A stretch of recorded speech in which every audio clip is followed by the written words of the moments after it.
एक ओंकार सतनाम करता पुरख निरभउ निर्वैर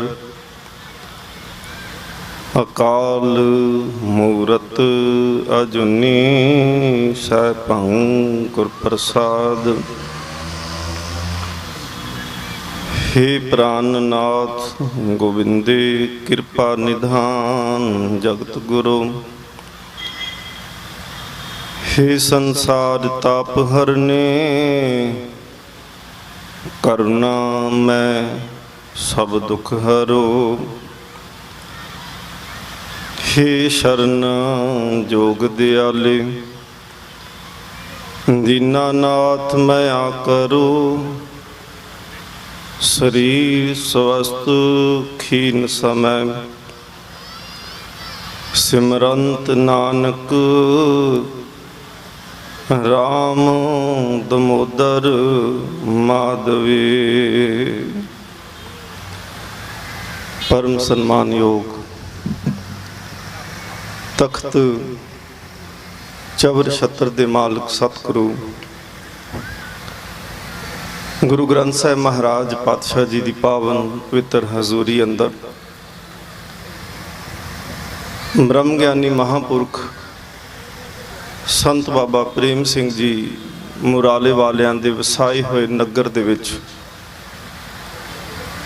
साहिबजादा बाबा फतेह सिंह जी सेवा सोसायटी अते आप संगतां दे उपराले दा सदका तीसरा महान कीर्तन दरबार आप संगतां दे सहयोग दे नाल कल तो प्रारंभ किया गया। दास तो पहला स्टेज की आरंभता जिस वेले हुई सत्कारयोग भैनों वालों श्री सुखमनी साहिब जी के जाप किए गए। उपरंत गुरु करते कीर्तनिया ने सतगुरु महाराज जी की बाणी का कीर्तन आप जी ने सरवण कराया है। कुछ समा दास नूं हुक्म होया है आप संगत के दर्शन करने वास्ते। और ये अज इवें लगता पिया जिवें सूरज नूं दीवा दिखाउण वाला काम होवे। साडे बहुत ही सन्मानयोग कौम की माया नाज हस्ती सत्कारयोग सिंह साहब ज्ञानी जसवंत सिंह जी परवाना कौम के महान विद्वान ने। ते ऐसे विद्वान दे पहलों बोलना सूरज नूं दीवा दिखाउण वाली गल है। सतगुरु महाराज ने जितनी बख्शिश की आप संगतां दे चरण परसने ने। आप संगत असीस बख्शो। आओ सतगुरु महाराज पातशाह जी के पावन पवित्र चरनां च हाजरी लगवाइए। मन बिरतियां करो एकागर। सतगुरु गुरु गोबिंद सिंह महाराज जी की बख्शिश फतेह प्रवान करो जी। वाहिगुरु जी का खालसा वाहिगुरु जी की फतेह।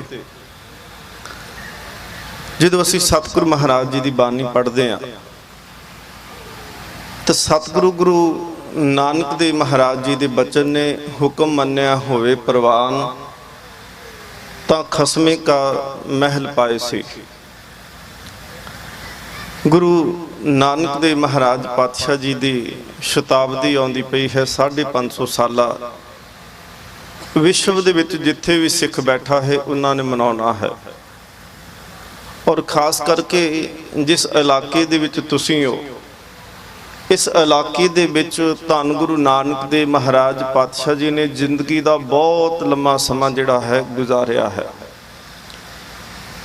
सब तो पहला सतगुरु महाराज ने जिथे लंबा समा गुजारिया अज वो जगह साडे कोल नहीं जिथे सतगुरु महाराज जी प्रगट होंदे ने।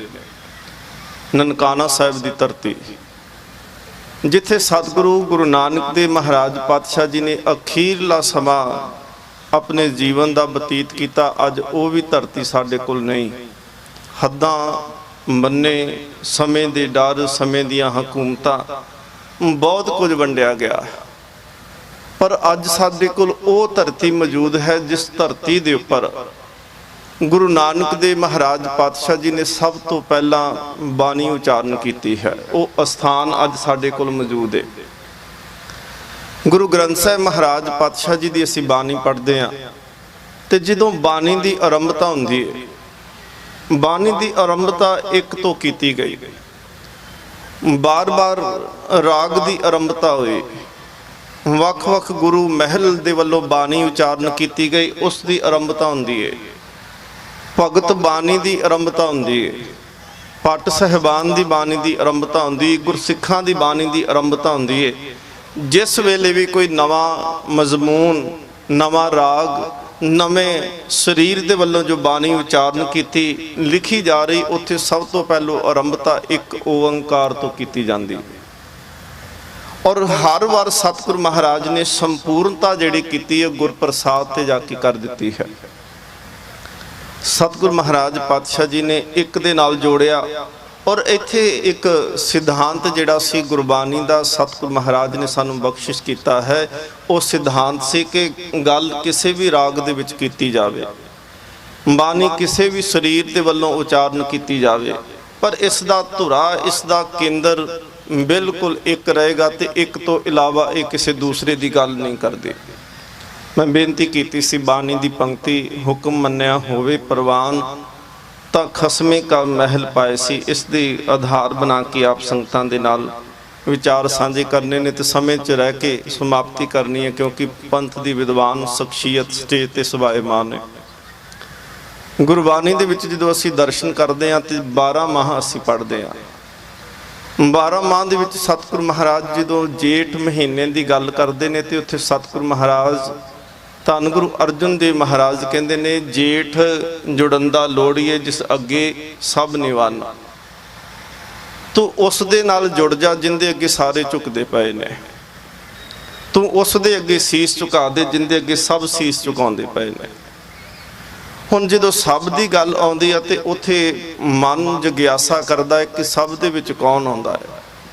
ਗੁਰੂ ਨਾਨਕ ਦੇਵ ਮਹਾਰਾਜ ਪਾਤਸ਼ਾਹ ਜੀ ਪਹਿਲੀ ਤਾਂ ਗੱਲ ਕਰਦੇ ਨੇ ਕਿ ਉਹ ਜਿਹੜਾ ਪਰਮਾਤਮਾ ਹੈ ਹੁਕਮੀ ਰੂਪ ਦੇ ਵਿੱਚ ਵਿਆਪਕ ਹੈ। ਸਤਿਗੁਰ ਮਹਾਰਾਜ ਕਹਿੰਦੇ ਨੇ, ਹੁਕਮੀ ਹੋਵਨ ਆਕਾਰ ਹੁਕਮ ਨਾ ਕਹਿਆ ਜਾਏ। ਉਹ ਪਰਮਾਤਮਾ ਇੱਕ ਐਸੀ ਵਿਲੱਖਣ ਸ਼ਖਸੀਅਤ ਵੀ ਅਸੀਂ ਸ਼ਬਦ ਨਹੀਂ ਵਰਤ ਸਕਦੇ, ਉਹ ਐਸੀ ਇੱਕ ਸ਼ਕਤੀ ਹੈ ਜਿਸ ਦੇ ਹੁਕਮ ਦੇ ਵਿੱਚ ਇਹ ਸਭ ਕੁਝ ਬਣਿਆ ਹੈ। ਇਹ ਆਕਾਰ ਪੈਦਾ ਹੁੰਦੇ ਨੇ, ਇਹ ਸੰਸਾਰ ਪੈਦਾ ਹੋਇਆ। ਸਤਿਗੁਰ ਮਹਾਰਾਜ ਪਾਤਸ਼ਾਹ ਕਹਿੰਦੇ ਨੇ, ਤਿਸ ਤੇ ਹੋਏ ਲੱਖ ਦਰਿਆਓ। ਇੱਕ ਵਾਰੀ ਹੁਕਮ ਹੁੰਦਾ ਹੈ ਤੇ ਲੱਖਾਂ ਦਰਿਆ ਜਿਹੜੇ ਨੇ ਉਹ ਚੱਲਣੇ ਸ਼ੁਰੂ ਹੋ ਜਾਂਦੇ ਨੇ, ਲੱਖਾਂ ਦਰਿਆ ਚੱਲਦੇ ਨੇ। ਸਤਿਗੁਰ ਮਹਾਰਾਜ ਪਾਤਸ਼ਾਹ ਜੀ ਇਸ ਹੁਕਮ ਦੀ ਜਦੋਂ ਗੱਲ ਕਰਦੇ ਆ, ਪਹਿਲੀ ਤਾਂ ਗੱਲ ਸਤਿਗੁਰ ਮਹਾਰਾਜ ਕਹਿੰਦੇ ਨੇ ਕਿ ਉਸ ਦੇ ਹੁਕਮ ਨੂੰ ਨਹੀਂ ਬੁੱਝਿਆ ਜਾ ਸਕਦਾ।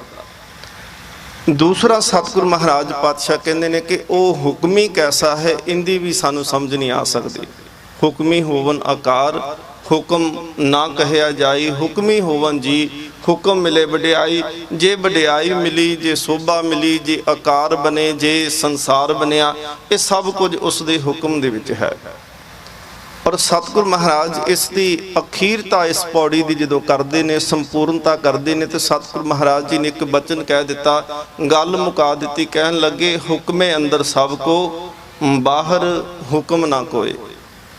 ਕਿ ਜੋ ਕੁਝ ਵੀ ਦਿਸਦਾ ਪਿਆ ਹੈ, ਗਿਣਨ ਦੀ ਲੋੜ ਨਹੀਂ, ਗਿਣਤੀ ਕਰਨ ਦੀ ਲੋੜ ਨਹੀਂ। ਅਸੰਖ ਸਤਿਗੁਰ ਮਹਾਰਾਜ ਨੇ ਸ਼ਬਦ ਵੀ ਵਰਤਿਆ ਕਿ ਅਸੰਖ ਐਸੀਆਂ ਚੀਜ਼ਾਂ ਨੇ ਜੋ ਸਤਿਗੁਰ ਮਹਾਰਾਜ ਨੇ ਬਣਾਈਆਂ। ਜੀਵ ਬਣਾਏ, ਜੰਤ ਬਣਾਏ, ਪਰਾ ਜੰਤ ਬਣਾ ਦਿੱਤੇ। ਜੋ ਅਸੀਂ ਦਿਖਦੇ ਪਏ ਇਹ ਜੰਤ ਬਣਾ ਦਿੱਤੇ, ਜੋ ਅੱਖਾਂ ਨਾਲ ਨਹੀਂ ਦਿਸਦੇ ਪਏ ਐਸੇ ਜੀਵ ਪੈਦਾ ਕਰ ਦਿੱਤੇ, ਮਾਈਕਰੋਸਕੋਪ ਨਾਲ ਦੇਖਣੇ ਪੈਂਦੇ ਨੇ।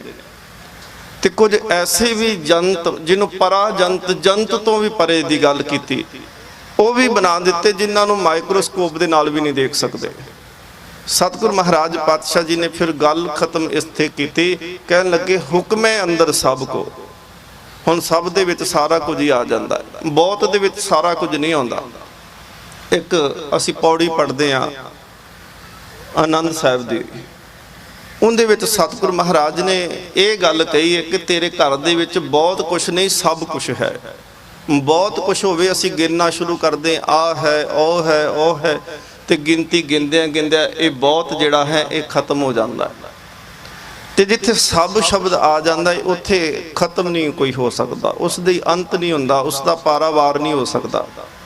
ਸਤਿਗੁਰ ਮਹਾਰਾਜ ਗੁਰੂ ਅਮਰਦਾਸ ਮਹਾਰਾਜ ਜੀ ਕਹਿੰਦੇ ਨੇ, ਸਾਚੇ ਸਾਹਿਬਾ ਕਿਆ ਨਾਹੀਂ ਕਰਤੇ ਰਹਿ, ਘਰ ਤਾਂ ਤੇਰੇ ਸਭ ਕੁਛ ਹੈ, ਘਰ ਤਾਂ ਤੇਰਾ ਸਭ ਕੁਛ ਹੈ, ਜਿਸ ਦੇਹ ਸੋ ਪਾਵੇ।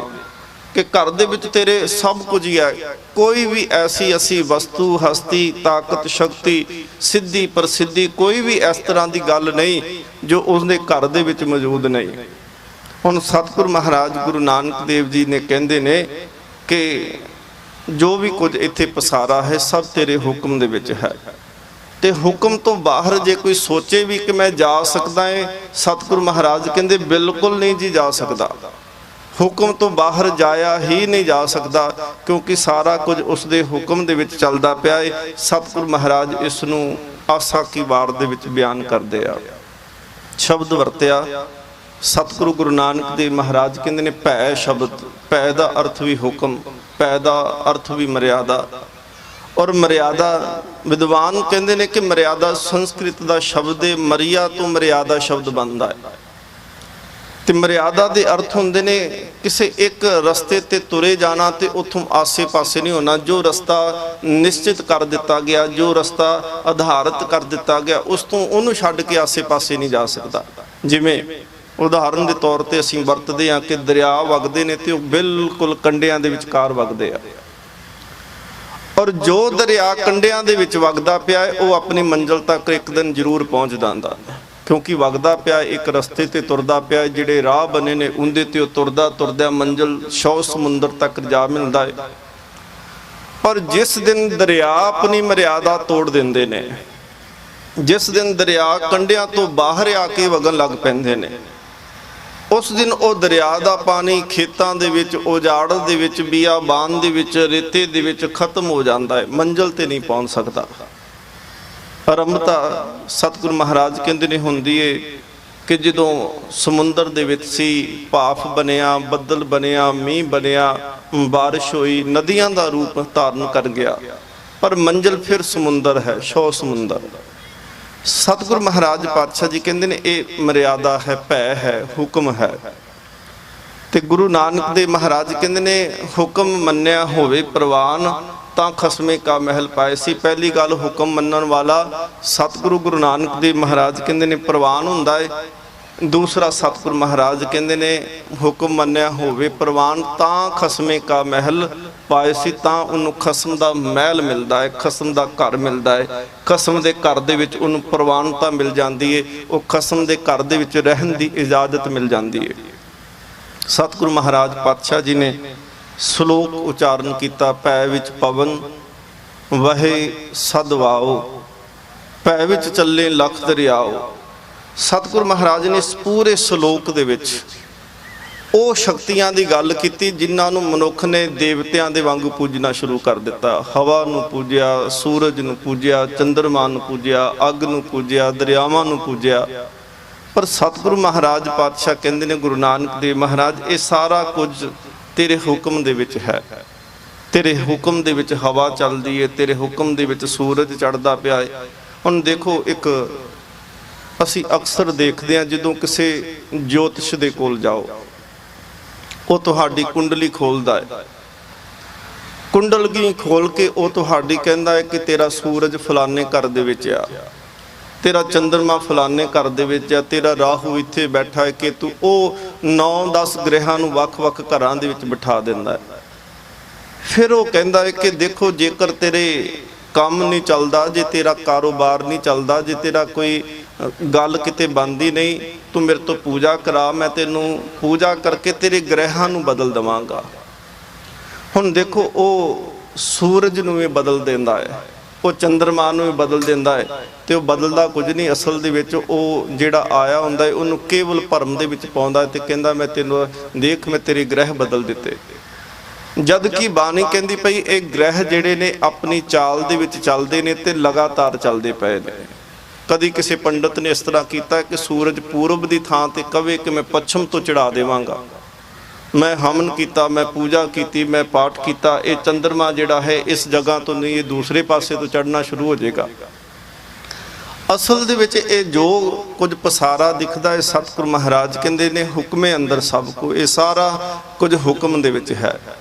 सतगुरु महाराज पातशाह कहते ने हुक्म दे विच चलण करके ही ये सारा कुछ जिहड़ा पसारा ग्रह चलते ने लगातार चलते पे ने और एक दूसरे दे विच भी टकराउंदे ने। क्यों नहीं टकराउंदे? क्योंकि इन्हां नूं चलाउण वाला एक बेअंत इन्हां दे विच बैठा होया और उन्होंने सतगुरु महाराज ने करता पुरख कह के भी बयानिया है। पूरी पूरी बसंता सतपुरखा जिहड़ा हर थां ते वसदा पिया है, हर जगह ते बैठा होया है। सतगुरु गुरु नानक देव महाराज पातशाह जी दी बानी आसा की वार सतगुरु महाराज पातशाह जी दे सिख दे मूहों सुनी भाई लहने ने। भाई लहने ने बचन सुने कि जित कीता पाइए अपना साकाल बुरी क्यों कालीए। मन दे विच ख्याल आया, अर्थ बड़े स्पष्ट सन, सौखे जी अर्थ सी कि जे मैं ऐसे काम करांगा जिंदे करके अगे जाके दुख भोगना पवे, अगे जाके नुकसान हो जावे, फिर इस तरह के कर्म करन दा फिर लाभ की है। मन दे विच ख्याल जागया, पुछया ये बानी किस दी है? सतगुरु महाराज जी दा सिख भाई जोध उन्होंने कहा कि सतगुरु गुरु नानक देव महाराज जी की बानी है। सतगुरु गुरु नानक देव महाराज पातशाह जी के दर्शन करन दी इच्छा सी मन दे विच जागी। हुण देखो सतगुरु महाराज पातशाह गुरु नानक देव जी भाई लहने नूं तीन रूप दे विच मिले ने। मैं कह के समाप्ति कर देनी है। भाई लहने नूं तिन्ना रूपां दे विच गुरु नानक देव महाराज मिले ने। सब तो पहला गुरु नानक देव महाराज नूं भाई लहना बानी दे रूप दे विच मिले। गुरु नानक देव महाराज भाई लहने नूं सब तो पहला बानी दे रूप दे विच मिले। सिख दे राही बानी सरवण कीती, अंदर तड़फ अंदर जग्यासा पैदा हुई। उस तो बाद संग लैके गए, जवाला जी दे जांदे सन, भेटां गाउणियां, पैरां दे विच घुंघरू बन लैने, लाल रंग दी पोशाक पहन लैनी, रात नूं भेटां गा के सुते ने। दिन सवेर होई ते सवेर हुंदियां सार अपने साथियां नूं कहंदे पए ने कि देखो एक काम करियो, तुसी थोड़ा चिर इत्थे इंतजार करियो, मैं इत्थे धन गुरु नानक देव महाराज पातशाह रहिंदे ने करतारपुर साहिब दे बाहर दी घटना कि मैं गुरु नानक दे दर्शन करन वास्ते चलिया, मैं गया ते हुणे आया। डॉक्टर बलबीर सिंह भाई वीर सिंह दे भराता लिखते ने, कहंदे कौन जानदा सी कि भाई लहना कहंदे तां जरूर पए ने कि मैं गया ते मैं आया, पर कहंदे किन्नू पता है कि इन्हें जाना है, परत के वापस नहीं आना। इधरों भाई लहना तुरदे ने, सिख तुरदा है गुरु नूं मिलण वास्ते, उधरों धन गुरु नानक देव महाराज पातशाह धर्मशाला दे विच तुरदे ने। डॉक्टर बलबीर सिंह उन्होंने फिर लिखिया, कहन लगे सतगुरु महाराज हाथ दे विच रंबा पकड़िया है ते सतगुरु महाराज रस्ते दे विचों घाह जिहड़ा है वो खोददे पए ने। कहंदे घाह खोददे आविया भाई लहना घोड़ी ते चढ़े हुए मिले ते सतगुरु महाराज पातशाह जी ने पुछया कि मैं गुरु नानक दे घर दे विच जाना है, नानक तपे दे घरे जाना है। गुरु नानक देव महाराज पातशाह जी उस दिन भाई लहने नूं सेवा दे रूप दे विच मिले। पहला बानी दे रूप दे विच, फिर सेवा दे रूप दे विच वारता हुई। सतगुरु महाराज पातशाह ने कहा, जे मैं तेनू दस दवां हो सकदा है तू भुल जावें, रस्ता भुल जावें, ते जिहड़ा पहलों ही भुलिया होवे उहदे वास्ते उम्मीद नहीं हुंदी कि कई सही सलामत किसी मंजिल ते पहुंच जाए। मैं तेनू रस्ता दसांगा, हो सकदा अगे जाके तू किसी होर तो पुछे, टिकाणा तेरी मंजिल बदल जावे, तू किसी होर पासे चले जाए। और हुंदा भी गुरु प्यारे बिल्कुल इसे तरह है। अज असी रस्ता पुछण वास्ते तां गुरु घर दे विच आउणे आ, गुरु ग्रंथ साहिब महाराज जी दी हजूरी विच आउणे आ, अमृत बेला भी सामदे आ, बानी भी सरवण करदे आ, बानी दा पाठ भी करदे आ। फिर किसी देहधारी दे मगर, किसी पखंडी दे मगर, किसी कबर वाले कोल, किसी पीर वाले कोल, किसी निगाहे वाले कोल, फिर उस पासे नूं असीं तुर पैने। साडा मंजिल बदल जांदी, साडा मकसद बदल जांदा है। सतगुरु महाराज पातशाह जी ने घोड़ी की लगाम पकड़ी। भाई लहने ने कहा, सतगुरु महाराज तुसीं बाबा शब्द वरतिया, पता नहीं कि गुरु नानक देव महाराज ने कहा, बाबा तुसीं बजुर्ग हो, तुसीं उपर आके बैठो घोड़ी ते मैं तुर के चलदा है। सतगुरु महाराज कहंदे नहीं, तू अतिथि है, साडा फर्ज बनदा तेरा सत्कार करिए। धर्मशाला दे विच लैके आए। सतगुरु गुरु नानक देव महाराज कहंदे ने, भाई तू घोड़ा बन के सामने आ जी, गुरु नानक सामने कमरे दे विच तैनूं मिल जाना है, सामने ही सतगुरु बैठे होणगे। भाई लहने ने घोड़े नूं बन्निया, हथ पैर धोते ने, सतगुरु महाराज सामने मंजे के उपर बैठे ने। सीधा जिहा सतगुरु महाराज जी का लिबास सी, कुर्ता ਚਾਦਰਾ ਪਹਿਨਣਾ ਨਾ ਖੱਦਰ ਦਾ ਤੇ ਸਾਦੀ ਜੀ ਪੱਗ ਬੰਨੀ ਹੋਣੀ। ਅੱਜ ਵਰਗੇ ਜਿਹੜੇ ਪਖੰਡੀਆਂ ਵਰਗਾ ਲਿਬਾਸ ਨਹੀਂ ਸੀ ਕਿ ਦੂਰੋਂ ਹੀ ਪਤਾ ਲੱਗੇ ਕਿ ਫਲਾਨਾ ਧਾਰਮਿਕ ਹੈ। ਸਤਿਗੁਰੂ ਗੁਰੂ ਨਾਨਕ ਦੇਵ ਮਹਾਰਾਜ ਜੀ ਦੇ ਚਰਨਾਂ 'ਚ ਸੀਸ ਝੁਕਾ ਕੇ ਜਿਸ ਵੇਲੇ ਉਤਾਂ ਹੋ ਕੇ ਨਿਗਾਹ ਭਰ ਕੇ ਸਤਿਗੁਰੂ ਮਹਾਰਾਜ ਜੀ ਦੇ ਚਿਹਰੇ ਵੱਲੇ ਦੇਖਿਆ, ਸਿਰ ਫੇਰ ਗੁਰੂ ਦੇ ਚਰਨਾਂ ਵਿੱਚ ਝੁਕ ਗਿਆ। ਹੁਣ ਅੱਖਾਂ ਦੇ ਵਿੱਚੋਂ ਜਲ ਚੱਲਦਾ ਪਿਆ, ਨੀਰ ਵਗਦਾ ਪਿਆ ਔਰ ਨੀਰ ਇੰਨਾ ਕੁ ਵਗਦਾ ਪਿਆ ਕਿ ਸਤਿਗੁਰੂ ਮਹਾਰਾਜ ਜੀ ਦੇ ਚਰਨ ਜਿਹੜੇ ਨੇ ਉਹ ਧੋ ਦਿੱਤੇ ਨੇ। ਗੁਰੂ ਨਾਨਕ ਦੇਵ ਮਹਾਰਾਜ ਪਾਤਸ਼ਾਹ ਨੇ ਕਿਹਾ, ਭਾਈ ਉੱਪਰ ਕਿਉਂ ਨਹੀਂ ਉੱਠਦਾ? ਕਹਿਣ ਲੱਗਾ, ਸਤਿਗੁਰੂ ਮਹਾਰਾਜ ਮੈਂ ਤਾਂ ਕੁਝ ਪਾਉਣ ਵਾਸਤੇ ਆਇਆ ਸੀ ਤੇ ਪਹਿਲੇ ਦਿਨ ਹੀ ਇਹ ਗਲਤੀ ਕਰ ਬੈਠਾ, ਪਹਿਲੇ ਦਿਨ ਹੀ ਨਰਾਦਰੀ ਕਰ ਬੈਠਾ। ਸਤਿਗੁਰੂ ਮਹਾਰਾਜ ਪਾਤਸ਼ਾਹ ਜੀ ਤੁਸੀਂ ਤੁਰ ਕੇ ਆਏ ਤੇ ਮੈਂ ਘੋੜੀ ਤੇ ਚੜ ਕੇ ਆਇਆ।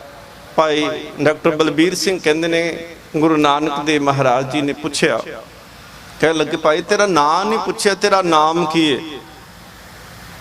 ਹੁਣ ਭਰੇ ਹੋਏ ਗਲੇ ਦੇ ਵਿੱਚ ਆਵਾਜ਼ ਦੇ ਕੇ ਕਹਿੰਦੇ ਨੇ ਮਾਪਿਆਂ ਨੇ ਨਾਂ ਸਤਿਗੁਰੂ ਮਹਾਰਾਜ ਲਹਿਣਾ ਰੱਖਿਆ ਹੈ।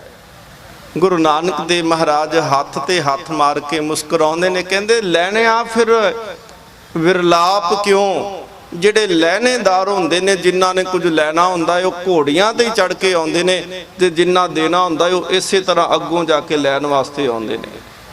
ਕਹਿੰਦਾ ਨਹੀਂ ਸਤਿਗੁਰੂ ਮਹਾਰਾਜ ਭੁੱਲ ਬਹੁਤ ਵੱਡੀ ਹੋਈ ਹੈ, ਸਤਿਗੁਰੂ ਮਹਾਰਾਜ ਮੈਂ ਪ੍ਰਾਸ਼ਚਿਤ ਕਰਨਾ ਚਾਹੁੰਦਾ, ਬਖਸ਼ ਕਿਵੇਂ ਸਕਦੇ ਹੋ?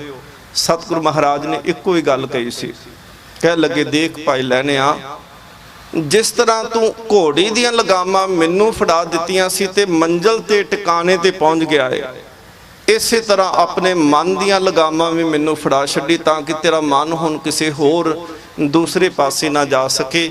ਭਾਈ ਲਹਿਣਾ 1532 ਦੇ ਵਿੱਚ ਧੰਨ ਗੁਰੂ ਨਾਨਕ ਦੇਵ ਮਹਾਰਾਜ ਜੀ ਦੀ ਸ਼ਰਨ ਦੇ ਵਿੱਚ ਆਏ ਤੇ 7 ਸਾਲ ਬੰਦੇ ਨੇ 1539 ਤੱਕ। ਗੁਰੂ ਨੇ ਜੋ ਵੀ ਹੁਕਮ ਕੀਤਾ, ਲੈਣਿਆ ਚੂਹੀ ਵਰਗੀ ਧਰਮਸ਼ਾਲਾ 'ਚ ਬਾਹਰ ਸੁੱਟ ਆਏਗਾ, ਲੈਣਿਆ ਕੌਲਾ ਚਿੱਕੜ 'ਚ ਡਿੱਗ ਪਿਆ ਚੁੱਕ ਲਏਗਾ, ਲੈਣਿਆ ਇਹ ਪੰਡ ਜਿਹੜੀ ਚਿੱਕੜ ਦੇ ਨਾਲ ਭਰੀ ਹੈ ਨਦੀਨ ਦੀ, ਇਹਨੂੰ ਤੂੰ ਚੁੱਕ ਲਏਗਾ, ਲੈਣਿਆ ਤੂੰ ਕਿੱਕਰ ਤੇ ਚੜ ਕੇ ਕਿੱਕਰ ਹਿਲਾ ਲਏਗਾ। ਭਾਵੇਂ ਬਾਬਾ ਸ੍ਰੀ ਚੰਦ ਕਹਿੰਦੇ ਵੇ ਲੈਣਿਆ ਇਹ ਕਿੱਕਰ ਤੂੰ ਮਠਿਆਈ ਨਹੀਂ ਡਿੱਗ ਸਕਦੀ।